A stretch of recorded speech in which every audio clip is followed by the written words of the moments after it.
As a data engineer, I could build the best pipelines, but if it's not solving ROI or investments, then it's useless.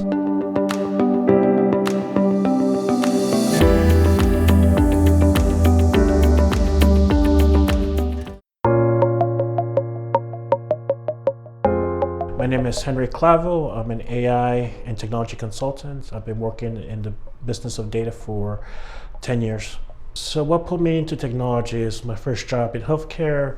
I was pretty good at solving complex issues. My mentor introduced me to SQL, and that's where I knew that the technology and my analytical mindset really connected, and I really enjoy working, solving these complex processes for the company. My mentor was really rough and tough with me, so I had to know my stuff. I had to study processes, code, and answer them quickly through the process. So it was a very hectic schedule, but it was either you do it or you don't. When I started my career in healthcare, I had to learn trial by fire. I had to study up on my coding, standards, and requirements and expectations based on that team. If not, then I was cut. So having that experience really taught me, oh, I'm very good at this.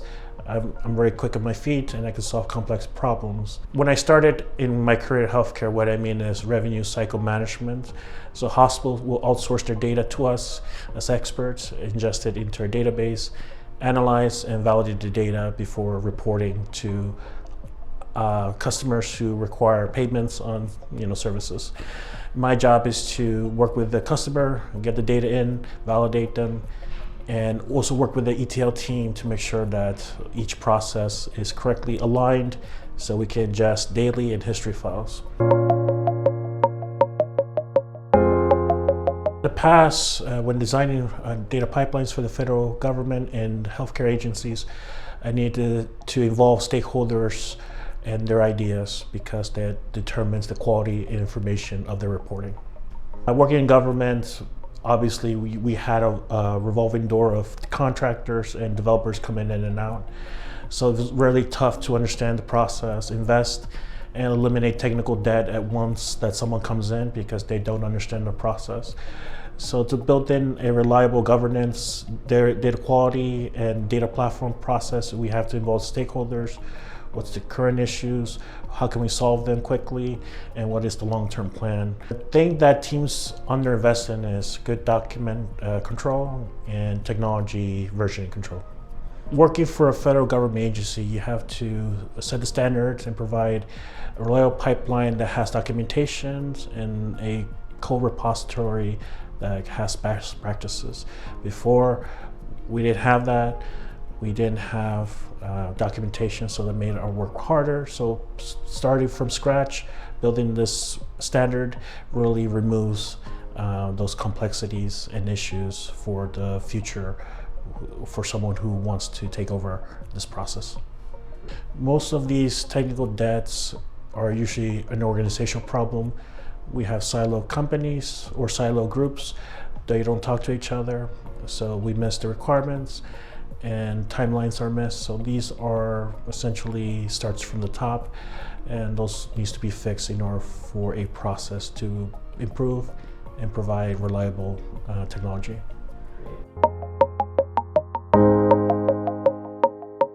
You have a budget and you want something to test, products like Azure Data Factory, which all companies already have, Wevo or Airbyte, those are tools that you can try before investing in it. So it is a market now with AI that you have these possibilities. Before, you had to do everything manually. You have to discover the schemas, the processes, what the data looks like. Now with these products, you have a ingestion flow, a schema detection engine, and you won't forget where you lost your place in when you're designing this because it's already baked in. Having a commercial option like Hevo, you have the steps to ingest and move data from source to destination, and then remind you, oh, we need to scan the data, build the schema. All that is done for you. Well, homegrown or home-built pipelines requires your concentration in coding, manually understanding the schema process. So that takes away from what you need to do analysis-wise. So with Hevo, it removes all that complexity. Usually when they hear real-time data, they're expecting a shiny new tool. But for the most part, based on my career for 10 years, batch process has been the standard, where you load data from T-1, which means today -1, so you load the data. So if a person is requesting a dashboard or wants analytics for the day for a specific time on their analytics, batch process does fine. But if you're working in a financial service industry or industry that requires real-time data to be exact and make good decisions, you go with real-time.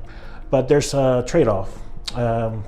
Going back to governance and quality, you can validate and trust the data. While streaming, you have to trust it on that same day, but you might not catch the errors. The trade-off is the cost, compute, and storage. If you always keep it on, you have a huge bill. So that's why teams with low budgets or small companies, they will always invest in batch processing, while companies that like JP Morgan or Facebook, they have the funds to have that pipeline process and invest in real-time information. As a data engineer, I could build the best pipelines, but if it's not solving ROI or investments, then it's useless. So that's why real-time needs to be designed in business in mind, have the stakeholders involved, make sure what comes in, what's coming out, what's the agreed upon data contract, and then we'll solve it. Then that's the bang for your buck. Stakeholders that are not technical usually miss these gaps, and they underreport something that's good, but find out later that's not a good report. So that's why a good data team requires communication with stakeholders and up-to-date information so they can make good decisions. Good observability is having a tool that monitors your data from beginning to end, and having a human be part of the process so we understand what kind of data that we're looking at and can we trust this data or product. So having an account or a technical user work with the team for the enterprise system is a recipe for success. So not only the tool, but having conversations to understand the tool and having knowledge of what the capabilities. So that is success.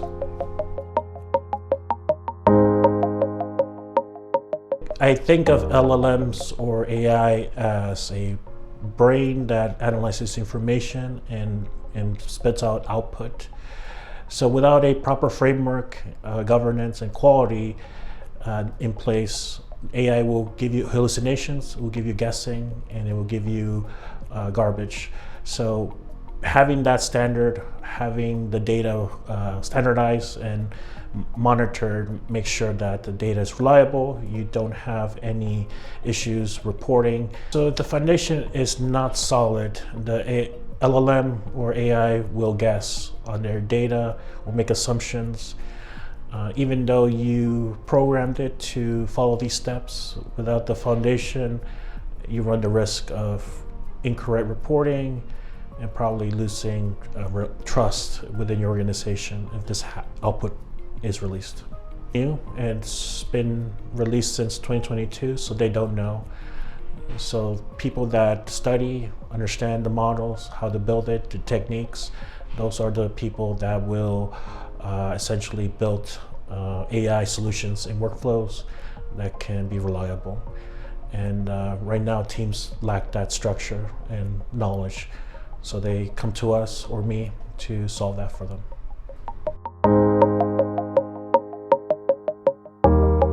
They're saying that the data engineering career path is dead, but it's just evolving into a new realm of building AI architecture, setting up the AIs within the workflow to be able to solve solutions for the enterprise clients, build and sell autonomous AIs within the systems, designed to make sure it's safe, reliable, and it's able to produce results without any, let's say, issues with security, issues with the breach of data.